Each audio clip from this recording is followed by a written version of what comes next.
Hello, welcome to the latest in our series of ENA Center for Transportation webinars. Today we are discussing equity and shared mobility in the City of Minneapolis with Danielle Elkins and Alexander Kado.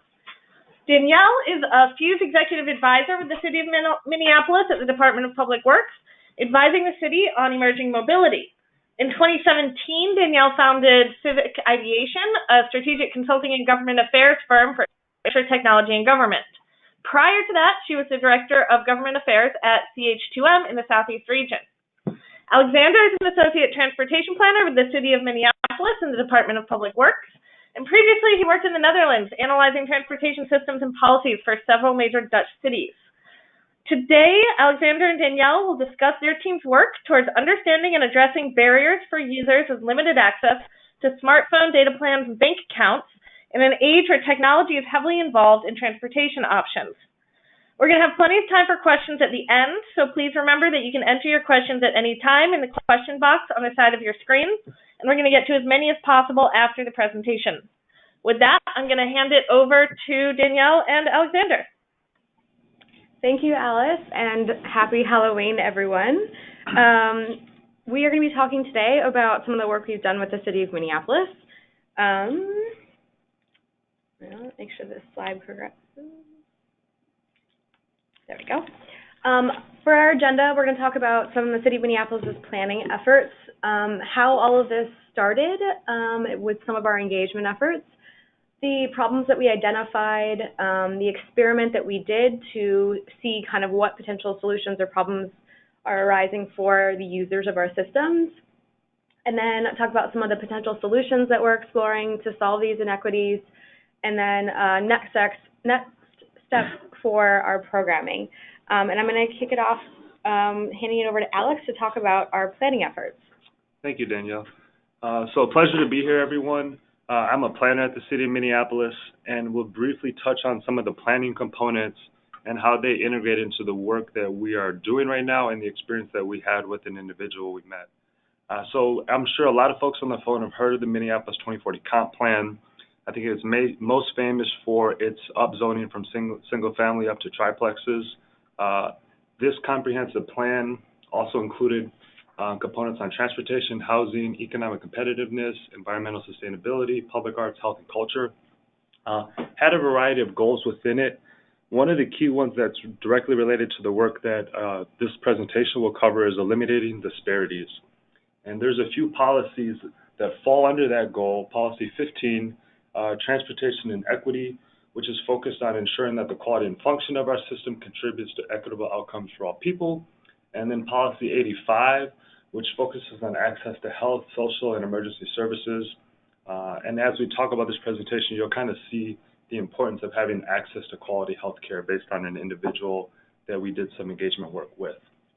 So that covers the Minneapolis 2040 component, which was approved by City Council in October, or this month, about a week ago. Will be effective January 1st, 2020. Also occurring right now simultaneously, and I've been involved in this effort, as has Danielle, is our Transportation Action Plan, which is our 10-year plan to guide the planning, design, and implementation of transportation in our city. This covers pedestrian, bike, ped, transit, how the streets operate and function, how we want to think about designing our streets, and a new component, which is advanced mobility, which is the shared mobility components, such as the scooters, bike shares, as well as autonomous and connected technology in vehicles. And the TAP has a variety of goals: climate, safety, equity, prosperity, mobility, and active partnerships.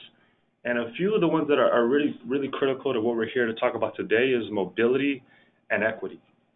And as we started to work on this Transportation Action Plan, we started our engagement. And we had an engagement event that Danielle and I went to. It was actually our first engagement event, right, Danielle? It was our first community one, so working with community organizations, and it was at the Downtown Central Library. Mm-hmm. And we were there. It was a cold, snowy. This was 2018, so it was cold, snowy. We were set up in the library there, as Danielle alluded to, and we had the various components of the plan: bike ped, advanced mobility, etc. And we met this gentleman in this picture here. His name is Vernon Smith. He was actually at the library because he is homeless, In the evenings, he has a short-term stay at a local shelter. But during the day, I think at about 8 a.m. in the morning, 8 or 9 in the morning, they are required to leave the facility, and they can report back around 5 or 6 p.m. So during the day, they have to go elsewhere.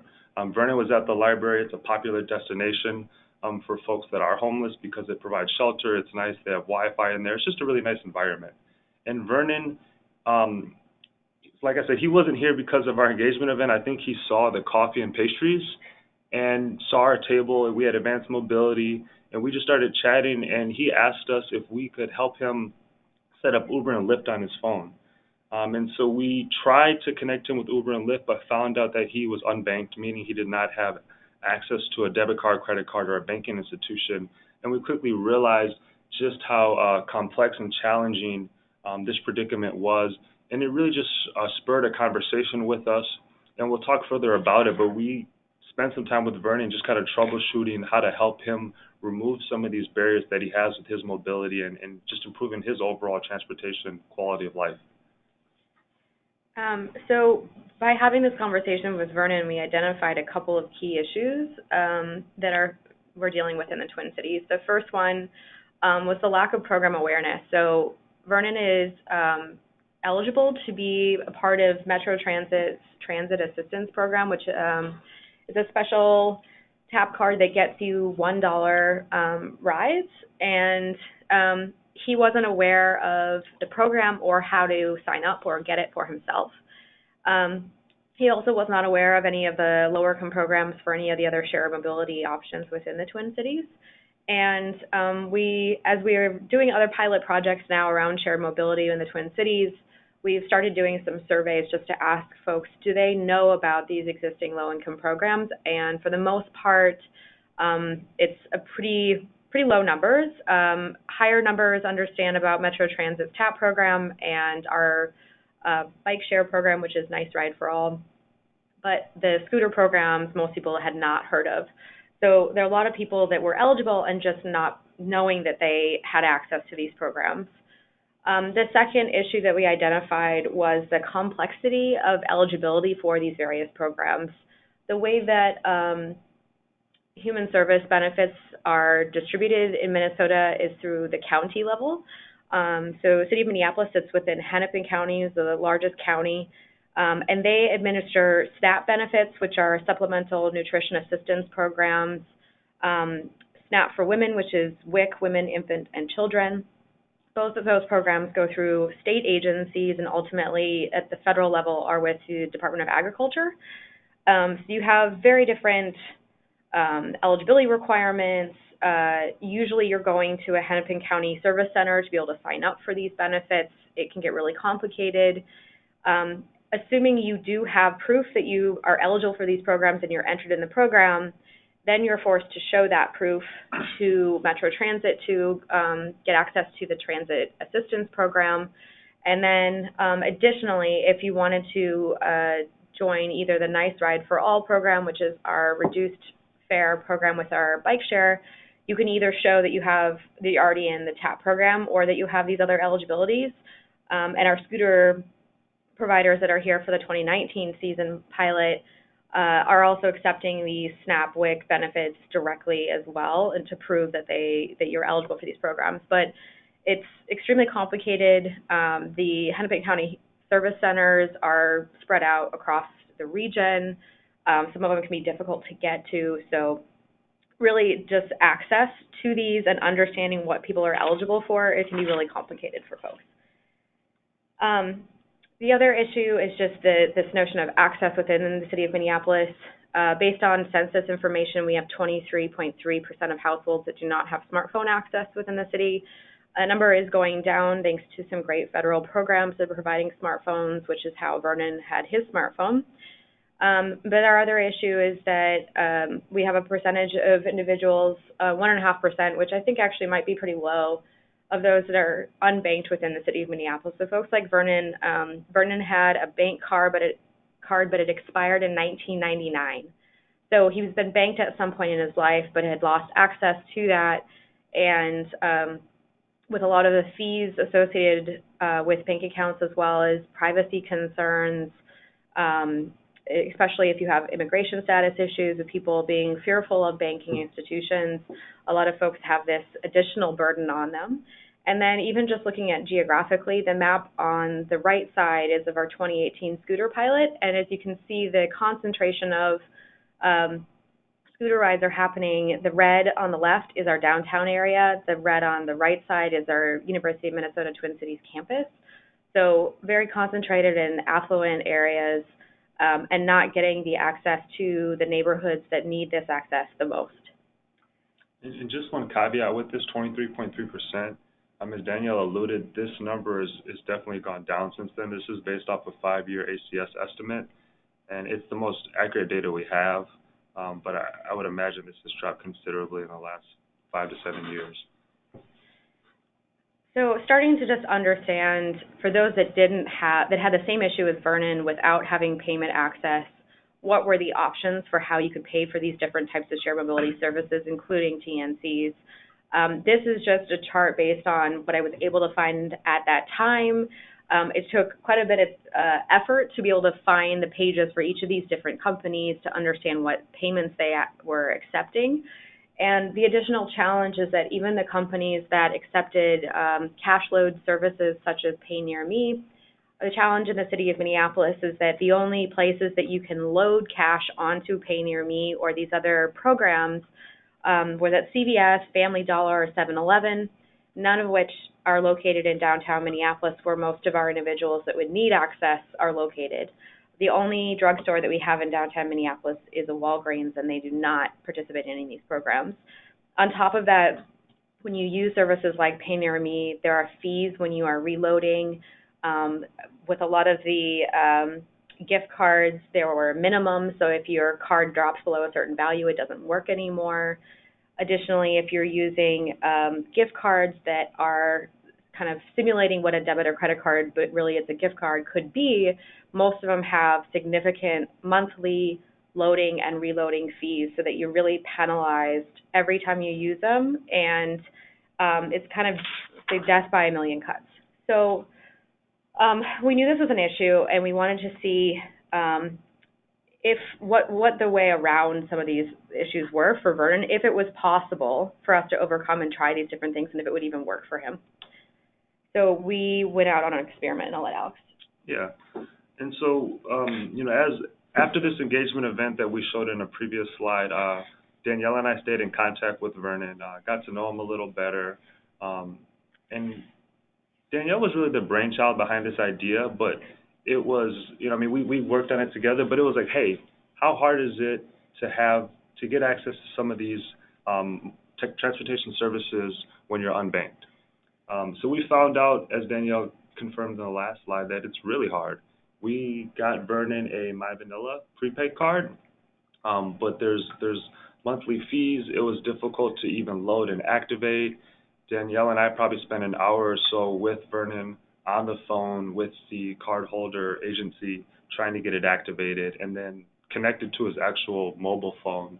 And I would consider Danielle and I to be, highly educated, very privileged, very resource rich, and we had a hard time with this. I can only imagine somebody like Vernon, who is homeless, unbanked, no real source of income other than his Social Security benefits.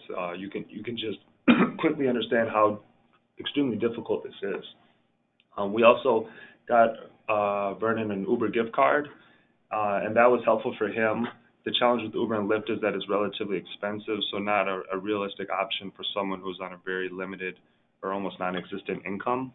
We found that the most viable option for Vernon was Metro Transit with the Transit Assistance Program. Normally, rush hour rides with Metro Transit are around $2.75? $2.50. With this card, all rides are $1. Yep. And Vernon did not know about this program beforehand, which is ironic because he's the perfect candidate for a reduced transit fare program. And I would say that process was relatively easy. We went to the Metro Transit store. There's one in downtown right by the library that he likes to visit. We were in there for about 10 minutes, got everything filled out. He was missing his verification of SNAP WIC eligibility, so he had to come back at an additional time and provide that documentation. But that was really straightforward and easy, and we found to be probably one of the most viable methods for Vernon. And just want to reiterate the challenges Vernon faces. He's unbanked and also uses a walker because he suffered a stroke and recently suffered another stroke in the last month or so, and was at an adjacent facility out in the suburbs where he was receiving treatment there with limited transit options there as well. So Vernon faces, continual challenges in terms of how he gets around the city. And, thankfully Danielle is doing some great work to help streamline some of that eligibility processes, and she'll chat about this for the next few minutes before we open it up for Q&A. So some of the solutions that we started working at was how do we streamline the eligibility process so that if you are a recipient of SNAP or WIC benefits, that you're automatically entered into the transit assistance program, and it could be done at the same time.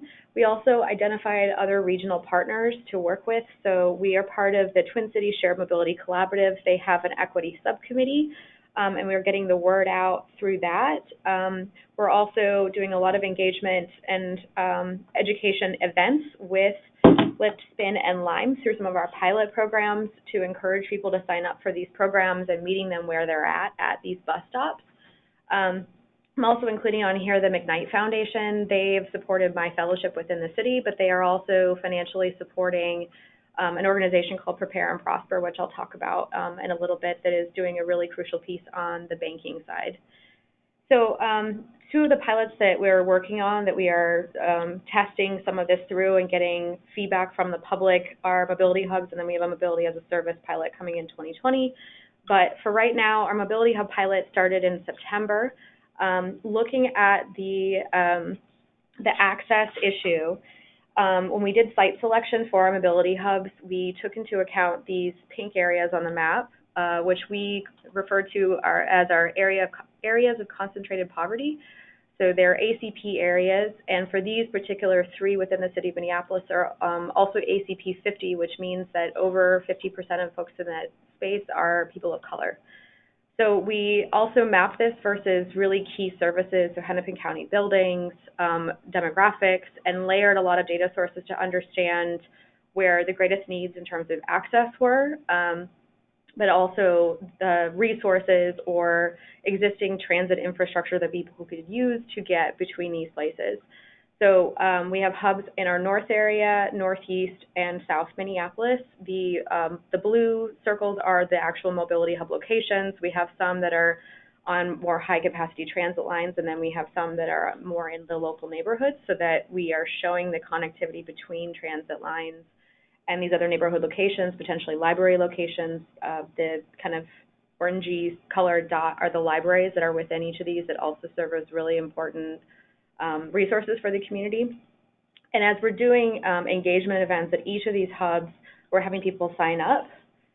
We're doing surveys, and we're also doing data collection in terms of, is this changing scooter use? Is it changing transit use?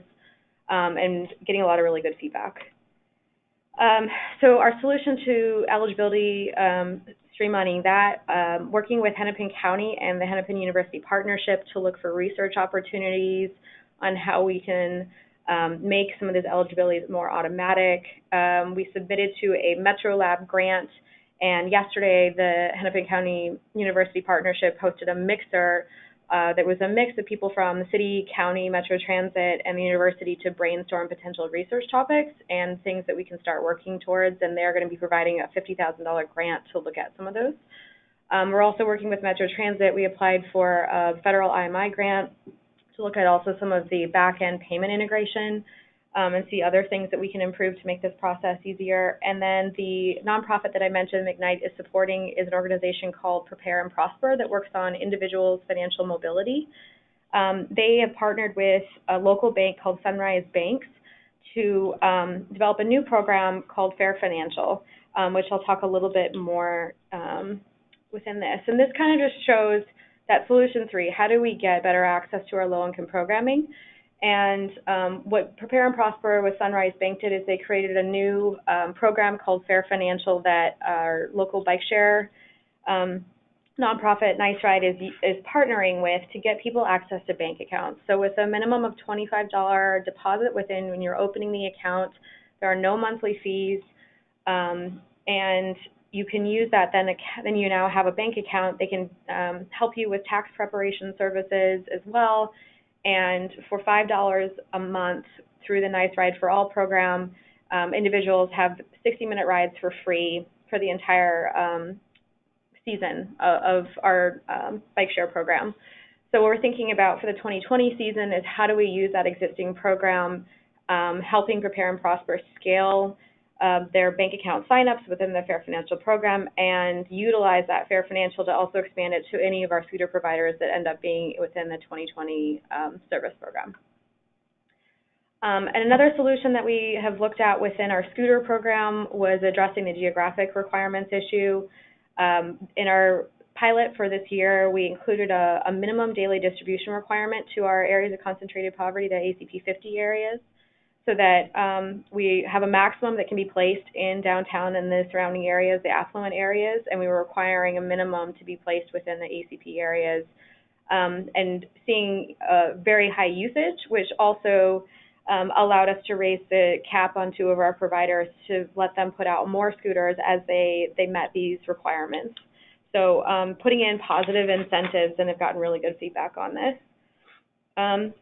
In terms of next steps, looking at potentially doing a transportation camp DC session with Metro Transit to brainstorm how other cities, counties, and transit agencies are dealing with this issue. Hopefully scaling the eligibility, getting the Fair Financial system in a digital setup so that people can sign up for a bank account, get eligibility for their Metro Transit tap cards, and all of these shared mobility providers at one place when they're signing up to be eligible for these other benefits, or when they're going in once a year for tax preparation. If they're already there in person, we would like to get more of these things accomplished instead of people having to go to multiple places to get eligible for these different programs. Also continuing to work with the University of Minnesota and the Hennepin University Partnership and through this research program, working with Metro Transit on the payment integration stuff that I mentioned, and then continuing the expansion of our Mobility Hub pilot and our Mobility as a Service pilot in 2020, and hopefully expanding a lot of these programs. And that is it. I think, Alice, we can open it up to questions now if you've received any. Great. Thank you so much. That was a really interesting presentation and a lot of great research, and it sounds like there's a lot of great research to come from a lot of the implementation you're working on now, which is fabulous. We have a bunch of questions coming in. Let's start with a hard one, actually. Can you talk a little bit about different programs and looking at options of free transit and what impact you think that would have for equity, or also sort of like feasibility, costs and benefits of looking at free transit options? So I can't speak on behalf of Metro Transit for this, but one thing that we did talk about yesterday at the mixer with Hennepin County was the fact that there's so much money that's being spent by the county to support transportation use throughout other areas of the county. So for example, if you're someone who is going to an appointment through the Hennepin County Medical Center system, the money that is lost when people do not make their appointments, or when a social worker or caseworker provides a voucher for a taxi or a Lyft ride, the money that the county is losing by using less efficient means. Is there a way, and this is kind of the discussion we're having with the research community, that money instead could be put to giving people automatically the Metro Transit card and putting the money into that. So essentially it would be free. If they're already entitled to the $1 rides, why not provide basically free rides to get them to all of their important county appointments so that you don't have the issue of no-shows, which is a significant cost barrier for the county. Excellent.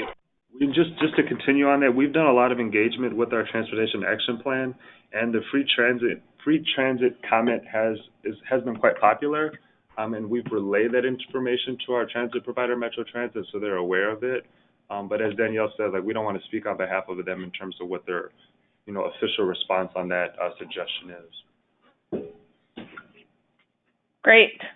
It sounds like a lot of the work that you guys have been doing, you said sort of relies on having other documentation or when you go in to pay your taxes. And that when you were working with Vernon, he had all the documentation that you needed. You just had to get it all together. Did you do any research around undocumented populations and ways to try to overcome those barriers? That's a significant challenge, and it's one thing that our city council has actually looked at, and potentially providing a city ID to help those that do not have that, but still protecting them. I think that's something that we need to do a lot more work on, and it's kind of a follow-up from this. It's a good recommendation. Great. And can you talk a little bit about the paratransit element of this? Is the programming that you're working on also transferable to paratransit options, or is that a completely separate system? And do you have any recommendations for ways to incorporate people who might be unbanked or have other barriers like lack of smartphone access, but also need special mobility provisions? Yeah, it's a separate program. There is conversation about just the fact that having more wheelchair accessible vehicles is an issue as well, or not having smartphone access. So one of the other kind of pilot programs that was happening at Hennepin County is called Hitch Health, where they're deploying people to pick up rides and scheduling them based on their healthcare appointments. They're hoping to expand that program as well. And I think part of the conversation we're having as a region is, are there ways to more efficiently provide all of these rides? And is maybe the problem the fact that we keep all of these different options so siloed, preventing us from actually serving our population, fully, using all the resources that we have? And a part of the constraint is that these are different federal programs that are funded in different ways and have different restrictions.